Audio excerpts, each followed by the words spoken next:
Hi, everybody. I'm Tessa, and I'm in the marketing department at Fertility Specialists of Texas.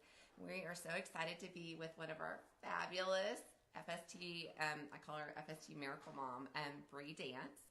And I know that you can't really, we're wearing yellow ribbons today to kind of recognize the start of Endometriosis Awareness Month, which runs through March. And so we just kind of wanted to pay tribute to that. And then really quickly, before we dive into Brie's amazing story, happy Employee Appreciation Day to everyone who's out there logging in from work. We appreciate it. And we just appreciate everybody. So I hope you're having a wonderful Friday. And let's get started. And be sure and tell us hi so we can shout out at you. So tell us just a little bit, just as the backstory, Brie comes to our seminar, our free fertility seminars once in a while, and kind of shares her journey. And then she's also written some beautiful blog posts for us. So please go on our website and check those out, and you'll see her little bio on the side. So she's just really, really gifted with words. I just love you so much. I'm so glad you've agreed to do this. And we're coming to you live from her home. Some of her family photos are behind us. And family messes. Those are strategically hidden. This is very strategically hidden. That's why we're sitting in here. You can't see the waffle pieces at our feet or anything like that. So tell us kind of what life is like start from the beginning. Kind of how you tell us a little bit about you, Mike, and then kind of how you ended up at FST. Okay, so I am... Hi, Ashley. Hey, Ashley. I'm Brie, and I am a nurse by trade, and met my husband Mike when he was a student by trade. Back, when we were young 20-somethings, thinking that we had the world at our feet and we could, really write our story the way that we wanted to. We learned that quickly. It didn't work out like that. But anyways, we got married, and we, thought we were going to conquer the world by doing grad school and buying our first house, and, wanted my, picture perfect SUV and diaper bag and financial situation before I had a baby. So sure. I kind of let my 20s go by and was approaching 30, and we felt like, we wanted to start a family, and thought he'll be perfect, he's going to be done with law school and blah, blah, blah, blah, blah. And you know what? We had a lot of fun trying for the first few months, and I don't know. I always kind of had this gut feeling that maybe this isn't going to be so easy, but I put that aside because I had no rational explanation for why that would be. It was just a sinking feeling, or maybe a worry. I couldn't classify it as something legitimate or an anxiety. But we tried, and the fun of trying, the spontaneousness of it kind of started to wear off, and the monotony of tracking and wondering about, is that an ovarian twinge because I'm ovulating? Is that what egg yolk discharge looks like? Is this a good day to ovulate? Am I even ovulating? I mean, so that quickly abated. Hi, Dr. And Scora. Hey, I don't know Dr. Scora. You've got to meet him. He's fabulous. Hey, see, I just gave I'll you a meet shout you in a out. few months maybe. Anyways, and that quickly moved into kind of just painful. Wasn't fun anymore. It was a chore.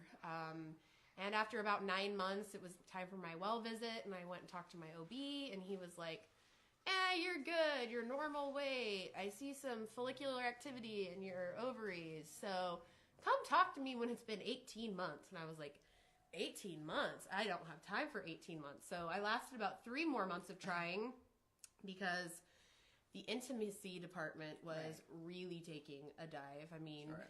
Performing on demand was not something my husband... It's not sexy. No, it's not sexy. It's not fun during law school finals. Right. One night he got so upset. There was a hole in the wall because he punched it. He's like, I am not your circus performer. So you're killing this for me. And so we went and visited my OB, and he was really well-meaning, but he put me on Clomid for forever.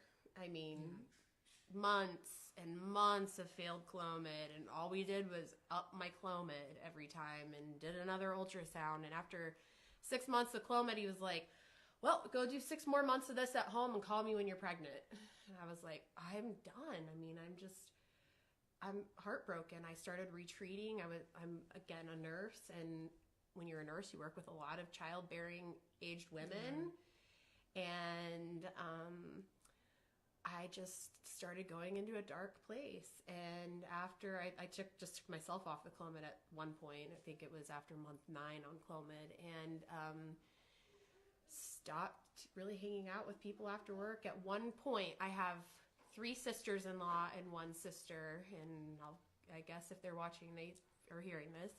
At one point, all 4 of them were pregnant. And,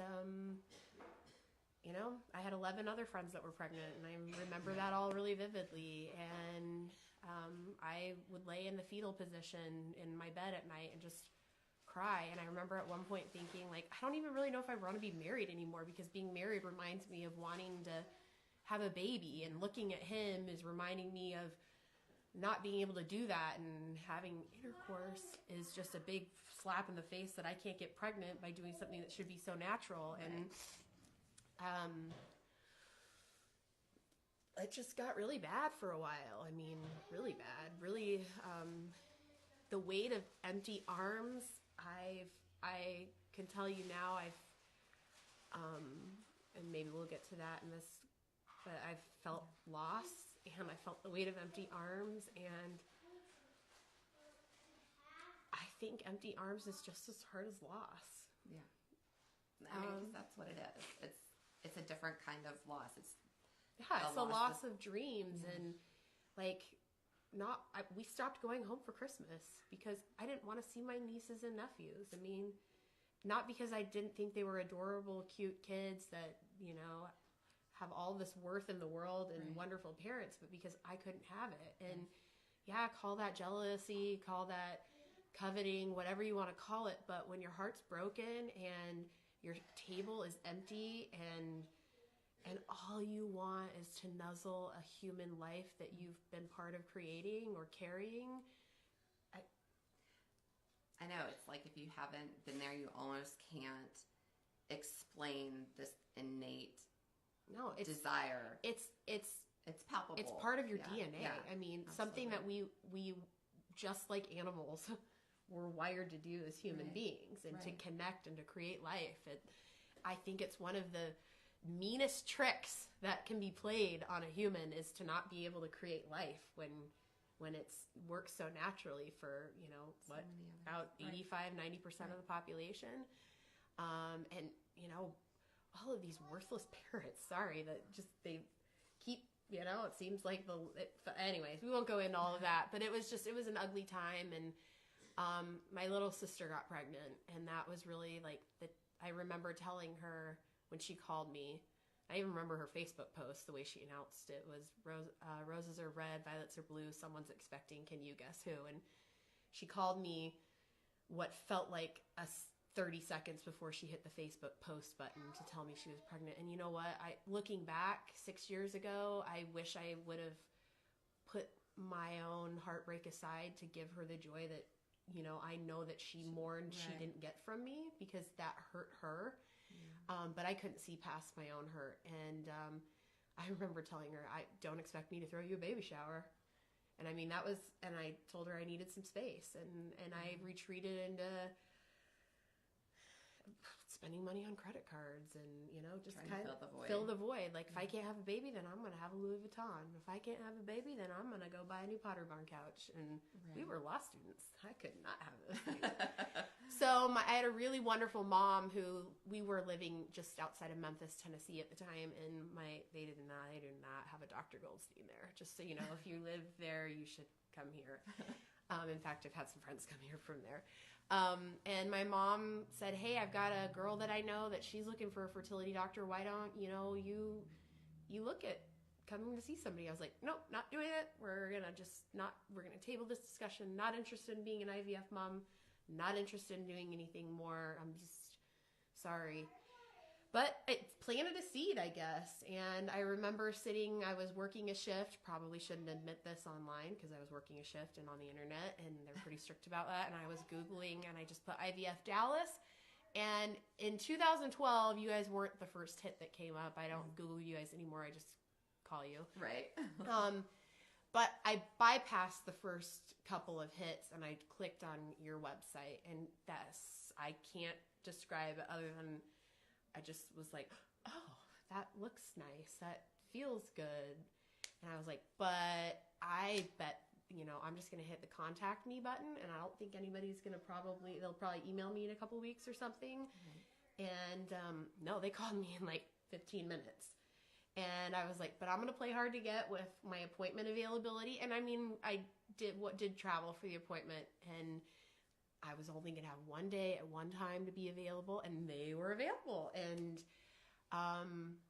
it was the month of May in 2012, and my husband and we sat down in Dr. Goldstein's office, and I tell people this all the time, that it was the first time I felt hope in a really long time. It was the first time that I kind of crawled out of that dark spot for a minute to look around and think, it's going to be okay. And I remember him looking at me saying, you're going to be a mom.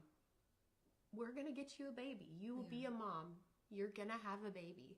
And I believed him. And I mean, I knew that he wasn't lying. He was going to help me become a mom. And we left that appointment, and we didn't really know how we were going to pay for it. And we didn't really, my husband had a 6-week internship or 8 weeks, whatever it was. And I needed to go back to work. But I just turned to him and I said, we're going to do IVF. Mm-hmm. And we'd never discussed it before. And he said, yep, that sounds good. And we started our first IVF cycle, and it was an awesome thing. I mean, yes, I was hormonally hopped up at times, and yes, I went through that 2-week wait, which was... Sorry about that. That's okay. Got a phone call. Yeah. But I don't know, there was just so much support. I mean, I still remember my nurses, Linda and Tisha and Kelly, and I'm still connected with them. Yeah. And I remember Linda doing a little meditation with my embryos after transfer and getting their first picture on, transfer day. I still have that picture. I mean, it was really an amazing thing. And 9 months later, I was a mom. And I can't say that the heart was totally healed. It wasn't. I mean, I had Gibson, and I just immediately was like, I need another baby. Yeah. I need to be able to do this again. I need to tell my body needs to do this again. And I didn't have any embryos left over. I was, I'm a pretty low average performer, I guess, on that IVF cycle. But I got pregnant, so I didn't really care. Right. And went back 18 months later and was right into another cycle. And we actually tried an IUI in between, and that didn't work. Failed cycle. It's okay. It happened. I was familiar with the failed cycles, and did IVF again, and I got Knox. And I say that Knox, with Gibson, that was my heart putting the pieces back together. But with Knox, it was filled all the cracks that were still left, right, because there were. And that's when I found my voice with infertility. After Gibson, I just wanted to be a mom. I didn't really even want anybody to necessarily know that I had to go through all that. I wasn't ready to talk about it. But my husband, who's pretty stoic and silent a lot of times, said, I think maybe one of our things is being willing to talk about it with people. And I was like, really? And that kind of just piqued my interest in talking, and ended up a couple of opportunities with you guys to start using my voice and trying to put it into words. And it was so healing, putting it down, talking about it, connecting with women that it wasn't just me. When I went through infertility with Gibson, I didn't know a single soul who had done IVF. Right. Not a single person. Me either. Yeah. 6 years ago, nobody talked about this. Right. It was just, and that's kind of one of the things that we try to communicate with everybody, is how we know it's isolating. We know that you're like kind of... It's a club you don't really want to be in. Right. Like, it's a club that nobody wants to, like, you get to rush for sorority, and nobody's going to rush the... Right. Kappa IVF. Like, it's not the club you want to join. But then you get, like, lumped into it, and it's like, you don't know whether you really want to dig in with people that are hurting, and I found that with loss, like the baby that we lost, lots of well-meaning people have been like, I can connect you with all of these people, and I'm like, I don't really know that I want to, like, right, but I'm not there yet. But it was really healing to start connecting in a meaningful way with your seminars. That was, I've made friends from those. I mean, that I'm still friends with on Facebook and Instagram, and you have such a powerful way of taking your testimony and sharing it with others, and I think that's just one of the greatest blessings that, I mean, besides becoming a mom and, you know, having your babies, is being able to use your voice for the greater good and sharing your story. And really, because part of this is just finding that connection with others and knowing that even on your darkest days that you're not alone, even though it feels like you're the only one in the world. Like 1 in 8 or 9 women is doing this. Yeah. And there is life after infertility. There's life after it. Like, there are actually days you'll go where you won't think about infertility. It starts creeping back when you feel like there's like that spot at your table that like there should be somebody sitting there. And it's so there's moments that starts creeping in, or somebody's going through an IVF cycle that you know, and you go, wow, I've done that, or oh, can I do that again? I don't know, or oh my gosh, I turned 35 this year. What happened to my ovaries? Did something just like combust in there? I mean, it creeps back in, but there's life after it. I mean, you live, and I look at it like there's nothing more noble. Really, I truly, hands down, there's nothing more noble than fighting the good fight to bring a human life into this world that is wanted and is going to be loved and cared for and complete a family, whatever structure your family looks like.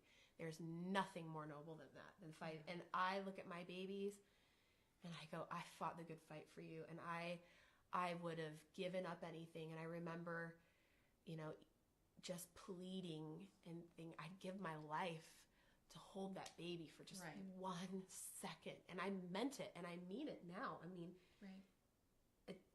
I've really, I mean, of course I hope I get a long life, but like I really meant that. I mean, give everything for that 1 second to, I've said this in a blog post, but like, we are lucky. Like, you guys here, me, we're the lucky ones, because nobody else, no other woman that hasn't had to fight for this gets to hold that baby for the first time and inhale that new life. It's a rush. And simultaneously, I mean it, have your heart just piece itself back together at the same time. It's magic. And that isn't for the women that it comes for easily. Right. You can't know that kind of. It's for us. Right. And that's our silver lining. Right. And absolutely. Do you want to talk about Tennyson? Yeah. So we went through 2 IVF cycles, lots of failed other types of cycles with another well-meaning doctor before Dr. Goldstein, before our 2 successful IVF cycles. And interestingly, so I have 2 boys, and my second IVF cycle, we had embryos left over, and we were just so thrilled, and we thought, we get to complete our family with our frozen embryos. And we were actually headed to an appointment. Well, not headed. We were at an appointment. It was January, I think, 16th, 2017. And we were meeting with Dr. Goldstein because Knox was going to be 18 months. And I thought, well, time to start talking about another baby. And I want to do PGD and look at finding a girl. Right. And we were getting dates, and Goldstein was like, so let's see, when was your last menstrual period? I was like, I don't know. I haven't tracked that in years. Like, I'm infertile. So we just start over. When you say reset, I go on the birth control pills and we move. Right. He's like, we kind of need to, like, can you get a guesstimate? And I was like, I'll go home and look at my calendar. And I went home and I called and I was like, I'm late. And I took a pregnancy test. Like, it was like 3 years old from my last IVF cycle, hidden in a closet, and I was pregnant. And Mike was in the shower, and I showed him through the shower, and he was like, you've got to be bleeping me. Right. And I called Dr. Goldstein the next day and through Tisha, and he was like, what? came in, sure enough, I was pregnant. 48 hours later, did a repeat beta. Sure enough, I was pregnant. And you'd think, because when I got pregnant with Gibson and I had Gibson, my dream was after having Gibson that I would get pregnant spontaneously with Knox. Right. Kind of like your body. Yeah, I was like, everybody's like, once you do this, you're going to get pregnant and you're not going to have any issues. It's like, go adopt and then you'll get pregnant. No, that's not the way it works. So I longed for that, and I didn't use any birth control after Gibson. And I mean, I had plenty of intercourse, and I did not get pregnant. And so I had Knox, and I embraced my IVF identity, that I was like an IVF mom, and that I was going to corral women to be willing to be vulnerable and go for IVF or whatever it was, to own their story and I felt like that was my plight, to be the woman that couldn't get pregnant so that I could help build other women. Right. Then I got pregnant and I was not happy about it. Like you think probably, like I can see where some of you are tuning out here, and I actually kind of pulled back from Tessa with writing and speaking, because I was like, I don't know how to say to women, like, I don't want them to ask me about it, like, because I don't know that I can lie and say, yeah, this is an IVF baby, because it's not an IVF baby. Right. And I don't want them to tune me out, because there would be times that somebody would say to me, like, women with secondary infertility, I looked at them as like, no, no, like, you don't know what it's like, because you have a baby. Right. So I kind of thought that people would tune me out going, well, you've gotten pregnant now, so bye. Right. You're not part of You're not part of our club anymore. Like, and I was like, felt like I was the whatever you call the chapter president of you had become kind of our advocate. The broken uterus club or whatever. Right. And I found out it was another boy. And I mean, I really wasn't thrilled to have him until I had him. Yeah. I mean, the whole pregnancy. The whole pregnancy, you guys. I mean, I know. She really struggled, and we would text, and I would say, how are you doing? And it was just, and you just kind of came across as so, like, you felt like a fraud. Like felt like a fraud. Like, you had become this advocate, and suddenly you could do it on your own, and what does that mean? Yeah. And I remember you telling me at one point, like, it's not fair. You felt like you were cheating other moms because why do I deserve this blessing and other moms don't? No, exactly. I've done nothing better than it. If anything, I deserve it less than I mean, that's not the way it works, though. Like, there's no, like, a you deserve, a you don't deserve, because if so, meth heads wouldn't have children. I mean, sorry, we won't, again, we'll research. But a couple of friends that I had, they were like, you seem pretty ungrateful. And I'm like, that was the last thing I needed to hear, because it wasn't ungrateful. It was, I feel like I am going to hurt others with this. Right. And, but you know what? There's something about inhaling new life. And he ended up being in the NICU, and he's okay. And he's a cute little tiny, we joke that he's not our genetically superior embryo, because he's little and he has asthma and he has eczema, and he's had to have a couple little surgeries, and we're like, oh, that's what happens when we try to make a baby on our own. Is it when Dr. Guerrero isn't in when there, Guerrero like, isn't like building embryo. a perfect baby, we get this little cute defunct. But worrying about losing him, there's something about thinking you might not have something that he's been a joy, and he's exactly everything I didn't know I ever wanted and needed. And yes, I still have those embryos, and I had Dr. Guerrero and Goldstein. If you see this, I am coming back later sometime. And we've experienced loss since then. I was telling Tessa this today. I've got a lot of thoughts that I want to share eventually, and we'll get there. They're all on my phone in my notes section. I mean, I drive and I just talk into my phone. And I don't know why I, as a human, have experienced the full gamut of trying to conceive, fertility treatments, pregnancy spontaneously, and now loss. And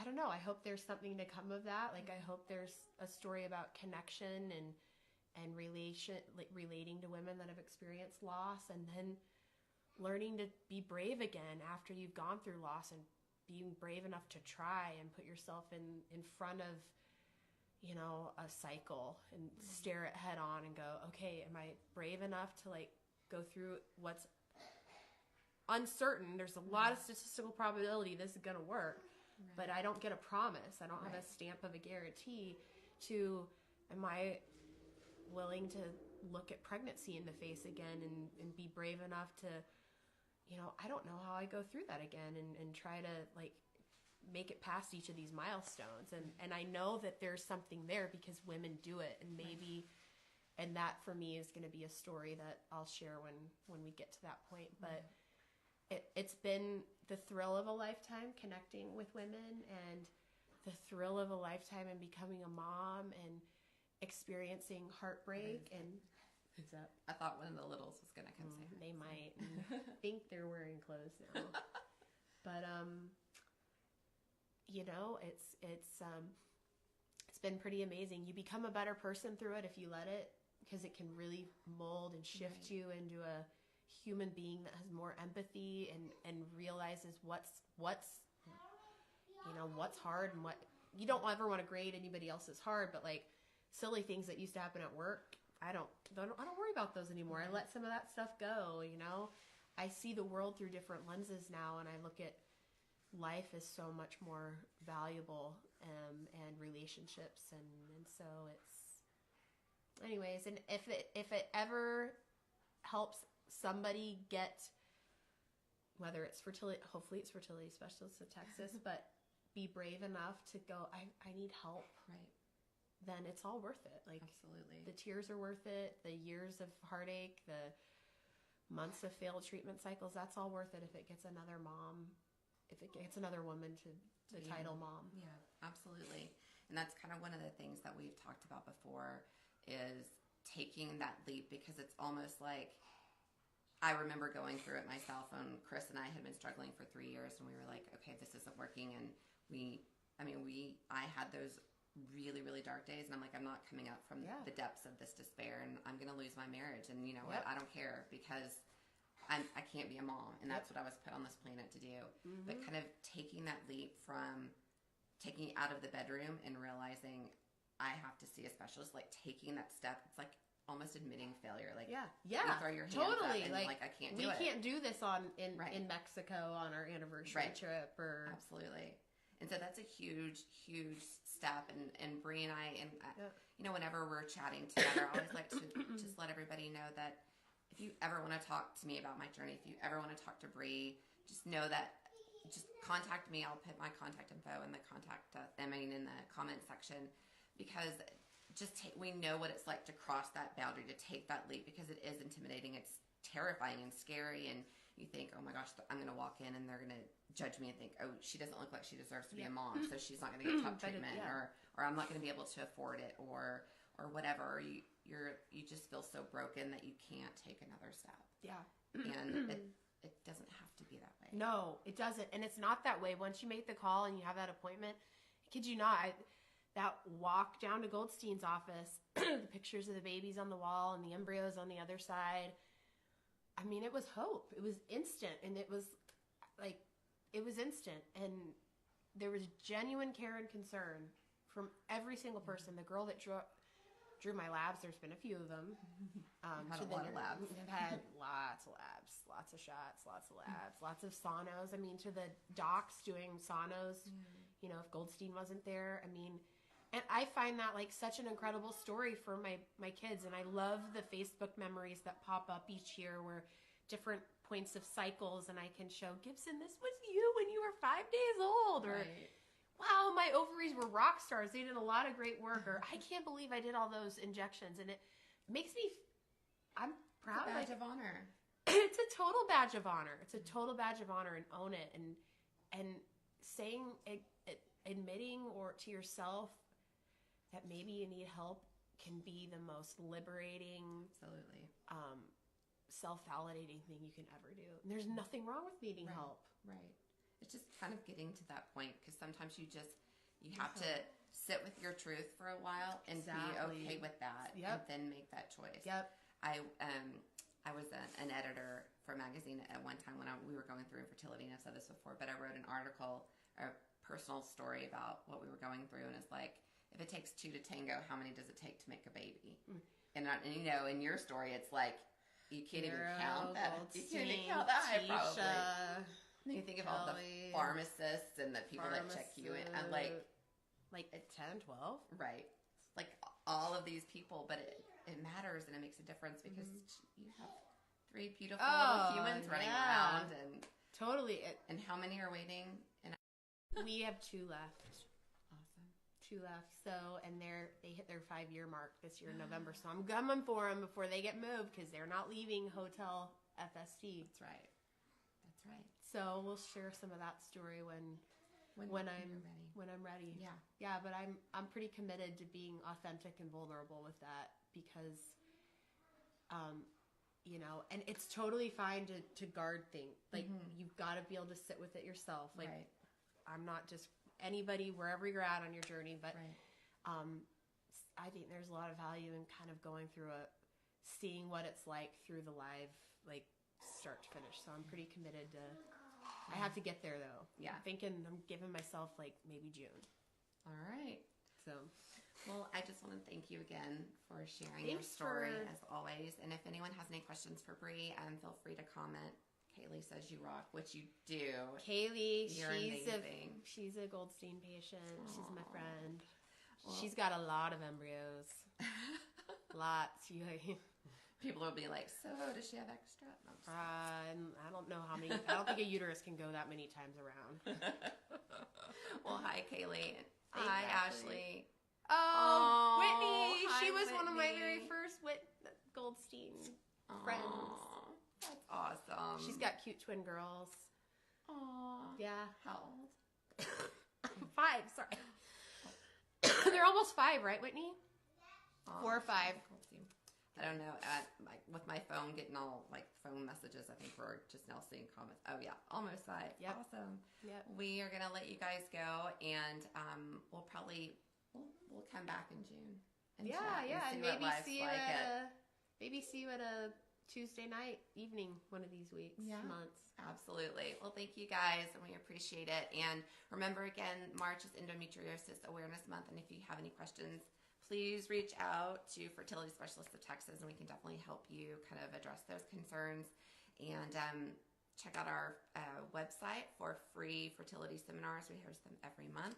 Yep, good treats there too. Yes, absolutely. And we may get Brie back out to share her story with us. So y'all have a wonderful weekend and Employee Appreciation Day. Yay! Bye, guys. Bye.